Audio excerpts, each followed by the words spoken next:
नमस्कार।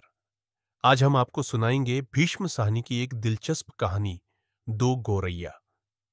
इस कहानी में हम देखेंगे कि कैसे एक साधारण घर में दो नन्ही गौरैया अपने छोटे से घोंसले के साथ हमारे जीवन में खुशियों का संदेश लेकर आती है। आइए, इस कहानी के माध्यम से हम समझते हैं कि कैसे एक घर में प्रेम और सहनशीलता का महत्व होता है। घर में हम तीन ही व्यक्ति रहते हैं, माँ, पिताजी और मैं। पर पिताजी कहते हैं कि यह घर सराय बना हुआ है। हम तो जैसे यहां मेहमान हैं, घर के मालिक तो कोई दूसरे ही हैं। आंगन में आम का पेड़ है, तरह तरह के पक्षी उस पर डेरा डाले रहते हैं। जो भी पक्षी पहाड़ियों घाटियों पर से उड़ता हुआ दिल्ली पहुंचता है, पिताजी कहते हैं, वही सीधा हमारे घर पहुंच जाता है, जैसे हमारे घर का पता लिखवा कर लाया हो। यहां कभी तोते पहुंच जाते हैं, तो कभी कौवे और कभी तरह तरह की गौरैया। वह शोर मचता है कि कानों के पर्दे फट जाए, पर लोग कहते हैं कि पक्षी गा रहे हैं। घर के अंदर भी यही हाल है। बीसियों तो चूहे बसते हैं, रात भर एक कमरे से दूसरे कमरे में भागते फिरते हैं। वह धमा चौकड़ी मचती है कि हम लोग ठीक तरह से सो भी नहीं पाते। बर्तन गिरते हैं, डिब्बे खुलते हैं, प्याले टूटते हैं। एक चूहा अंगीठी के पीछे बैठना पसंद करता है। शायद बूढ़ा है, उसे सर्दी बहुत लगती है। एक दूसरा है जिसे बाथरूम की टंकी पर चढ़कर बैठना पसंद है। उसे शायद गर्मी बहुत लगती है। बिल्ली हमारे घर में रहती तो नहीं, मगर घर उसे भी पसंद है और वह कभी कभी झांक जाती है। मन आया तो अंदर आकर दूध पी गई, न मन आया तो बाहर से ही फिर आऊंगी कहकर चली जाती है। शाम पड़ते ही दो तीन चमगादड़ कमरों के आर पार पर फैलाए कसरत करने लगते हैं।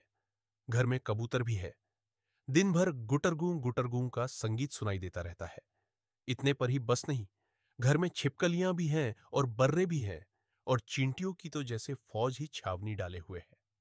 अब एक दिन दो गौरैया सीधी अंदर घुस आई और बिना पूछे उड़ उड़ कर मकान देखने लगी। पिताजी कहने लगे कि मकान का निरीक्षण कर रही है कि उनके रहने योग्य है या नहीं। कभी वे किसी रोशनदान पर जा बैठती, तो कभी खिड़की पर। फिर जैसे आई थी वैसे ही उड़ भी गई। पर 2 दिन बाद हमने क्या देखा कि बैठक की छत में लगे पंखे के गोले में उन्होंने अपना बिछावन बिछा लिया है और सामान भी ले आई हैं, और मजे से दोनों बैठी गाना गा रही हैं। जाहिर है उन्हें घर पसंद आ गया था। माँ और पिताजी दोनों सोफे पर बैठे उनकी ओर देखे जा रहे थे। थोड़ी देर बाद माँ सिर हिलाकर बोली, अब तो ये नहीं उड़ेंगी। पहले इन्हें उड़ा देते तो उड़ जाती। अब तो इन्होंने यहां घोंसला बना लिया है। इस पर पिताजी को गुस्सा आ गया। वह उठ खड़े हुए और बोले, देखता हूं ये कैसे यहां रहती है। गौरैयाओं, मेरे आगे क्या चीज है। मैं अभी निकाल बाहर करता हूं। छोड़ो जी, चूहों को तो निकाल नहीं पाए, अब चिड़ियों को निकालेंगे, मां ने व्यंग्य से कहा। मां कोई बात व्यंग्य में कहें तो पिताजी उबल पड़ते हैं। वह समझते हैं कि मां उनका मजाक उड़ा रही है। वह फौरन उठ खड़े हुए और पंखे के नीचे जाकर जोर से ताली बजाई और मुंह से शू कहा, बाहें झुलाई। फिर खड़े खड़े कूदने लगे, कभी बाहें झुलाते, कभी शू करते। गौरैयों ने घोंसले में से सिर निकालकर नीचे की ओर झांक कर देखा, और दोनों एक साथ छी छी करने लगी और मां खिलखिलाकर हंसने लगी। पिताजी को गुस्सा आ गया। इसमें हंसने की क्या बात है। मां को ऐसे मौकों पर हमेशा मजाक सूझता है। हंसकर बोली, चिड़ियाएं एक दूसरी से पूछ रही है कि यह आदमी कौन है और नाच क्यों रहा है। तब पिताजी को और भी ज्यादा गुस्सा आ गया और वह पहले से भी ज्यादा ऊंचा कूदने लगे। गौरैया घोंसले में से निकलकर दूसरे पंखे के डैने पर जा बैठी। उन्हें पिताजी का नाचना जैसे बहुत पसंद आ रहा था। मां फिर हंसने लगी, ये निकलेंगी नहीं जी, अब इन्होंने अंडे दे दिए होंगे। निकलेंगी कैसे नहीं, पिताजी बोले और बाहर से लाठी उठा लाए। इसी बीच गौरैया फिर घोंसले में जा बैठी थी। उन्होंने लाठी ऊंची उठाकर पंखे के गोले को ठकोरा। ची ची करती गौरैया उड़कर पर्दे के डंडे पर जा बैठी। इतनी तकलीफ करने की क्या जरूरत थी, पंखा चला देते तो ये उड़ जाती। मां ने हंसकर कहा। पिताजी लाठी उठाए पर्दे के डंडे की ओर लपके। एक गौरैया उड़कर किचन के दरवाजे पर जा बैठी, दूसरी सीढ़ियों वाले दरवाजे पर। मां फिर हंस दी, तुम तो बड़े समझदार हो जी, सभी दरवाजे खुले हैं और तुम गौरैयों को बाहर निकाल रहे हो। एक दरवाजा खुला छोड़ो, बाकी दरवाजे बंद कर दो, तभी ये निकलेंगी। अब पिताजी ने मुझे झिड़क कर कहा, तू खड़ा क्या देख रहा है? जा, दोनों दरवाजे बंद कर दे। मैंने भागकर दोनों दरवाजे बंद कर दिए, केवल किचन वाला दरवाजा खुला रहा। पिताजी ने फिर लाठी उठाई और गौरैयों पर हमला बोल दिया। एक बार तो झूलती लाठी मां के सिर पर लगते लगते बची। ची छी करती चिड़ियां कभी एक जगह तो कभी दूसरी जगह जा बैठती। आखिर दोनों किचन की ओर खुलने वाले दरवाजे में से बाहर निकल गई। मां तालियां बजाने लगी। पिताजी ने लाठी दीवार के साथ टिकाकर रख दी और छाती फैलाए कुर्सी पर आ बैठे। आज दरवाजे बंद रखो, उन्होंने हुक्म दिया। एक दिन अंदर नहीं घुस पाएंगी तो घर छोड़ देंगी। तभी पंखे के ऊपर से छी छी की आवाज सुनाई पड़ी और मां खिलखिलाकर हंस दी। मैंने सिर उठाकर ऊपर की ओर देखा। दोनों गौरैया फिर से अपने घोंसले में मौजूद थी। दरवाजे के नीचे से आ गई है, मां बोली। मैंने दरवाजे के नीचे देखा। सचमुच दरवाजों के नीचे थोड़ी थोड़ी जगह खाली थी। पिताजी को फिर गुस्सा आ गया। मां मदद तो करती नहीं थी, बैठी हंसे जा रही थी। अब तो पिताजी गौरैयों पर पिल पड़े।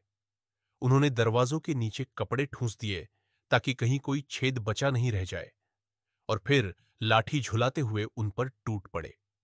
चिड़ियां छी छी करती फिर बाहर निकल गई, पर थोड़ी ही देर बाद वे फिर कमरे में मौजूद थी। अब की बार वे रोशनदान में से आ गई थी, जिसका एक शीशा टूटा हुआ था। देखो जी, चिड़ियों को मत निकालो, मां ने अब की बार गंभीरता से कहा। अब तो इन्होंने अंडे भी दे दिए होंगे, अब ये यहां से नहीं जाएंगी। क्या मतलब? मैं कालीन बर्बाद करवा लूं? पिताजी बोले और कुर्सी पर चढ़कर रोशनदान में कपड़ा ठूंस दिया और फिर लाठी झुलाकर एक बार फिर चिड़ियों को खदेड़ दिया। दोनों पिछले आंगन की दीवार पर जा बैठी। इतने में रात पड़ गई। हम खाना खाकर ऊपर जाकर सो गए। जाने से पहले मैंने आंगन में झांक कर देखा। चिड़ियां वहां पर नहीं थी। मैंने समझ लिया कि उन्हें अक्ल आ गई होगी। अपनी हार मानकर किसी दूसरी जगह चली गई होंगी। दूसरे दिन इतवार था। जब हम लोग नीचे उतर कर आए तो वे फिर से मौजूद थीं और मजे से बैठी मल्हार गा रही थी। पिताजी ने फिर लाठी उठा ली। उस दिन उन्हें गौरैयों को बाहर निकालने में बहुत देर नहीं लगी। अब तो रोज यही कुछ होने लगा। दिन में तो वे बाहर निकाल दी जाती, पर रात के वक्त जब हम सो रहे होते तो न जाने किस रास्ते से वे अंदर घुस आती। पिताजी परेशान हो उठे। आखिर कोई कहां तक लाठी झुला सकता है? पिताजी बार बार कहे, मैं हार मानने वाला आदमी नहीं हूं, पर आखिर वह भी तंग आ गए थे। आखिर जब उनकी सहनशीलता चुक गई तो वह कहने लगे कि वह गौरैयों का घोंसला नोचकर निकाल देंगे, और वह फौरन ही बाहर से एक स्टूल उठा लाए। घोंसला तोड़ना कठिन काम नहीं था। उन्होंने पंखे के नीचे फर्श पर स्टूल रखा और लाठी लेकर स्टूल पर चढ़ गए। किसी को सचमुच बाहर निकालना हो तो उसका घर तोड़ देना चाहिए, उन्होंने गुस्से से कहा। घोंसले में से अनेक तिनके बाहर की ओर लटक रहे थे। गौरैयों ने सजावट के लिए मानो झालर टांग रखी हो। पिताजी ने लाठी का सिरा सूखी घास के तिनकों पर जमाया और दाईं ओर को खींचा। दो तिनके घोंसले में से अलग हो गए और फरफराते हुए नीचे उतरने लगे। चलो, दो तिनके तो निकल गए, मां हंसकर बोली। अब बाकी 2000 भी निकल जाएंगे। तभी मैंने बाहर आंगन की ओर देखा और मुझे दोनों गौरैयाओं नजर आई। दोनों चुपचाप दीवार पर बैठी थीं। इस बीच दोनों कुछ कुछ दुबला गई थीं, कुछ कुछ काली पड़ गई थीं। अब वे चहक भी नहीं रही थी। अब पिताजी लाठी का सिरा घास के तिनकों के ऊपर रखकर वहीं रखे रखे घुमाने लगे। इससे घोंसले के लंबे लंबे तिनके लाठी के सिरे के साथ लिपटने लगे। वे लिपटते गए और घोंसला लाठी के इर्द गिर्द खींचता चला आने लगा। फिर वह खींच खींच कर लाठी के सिरे के इर्द गिर्द लपेटा जाने लगा। सूखी घास और रुई के फाहे और धागे और ठिगलियां लाठी के सिरे पर लिपटने लगी। तभी सहसा जोर की आवाज आई, छी छी छी छी। पिताजी के हाथ ठिठक गए। ये क्या? क्या गौरैया लौट आई हैं? मैंने झट से बाहर की ओर देखा। नहीं, दोनों गौरैया बाहर दीवार पर गुमसुम बैठी थीं। छी छी छी छी। फिर आवाज आई। मैंने ऊपर देखा। पंखे के गोले के ऊपर से नन्ही नन्ही गौरैया सिर निकाले नीचे की ओर देख रही थी और ची छी किए जा रही थी। अभी भी पिताजी के हाथ में लाठी थी और उस पर लिपटा घासले का बहुत सा हिस्सा था। नन्ही नन्ही दो गौरैया, वे अभी भी झांके जा रही थीं और छी छी करके मानो अपना परिचय दे रही थी। हम आ गई हैं। हमारे माँ बाप कहाँ हैं? मैं अवाक उनकी ओर देखता रहा।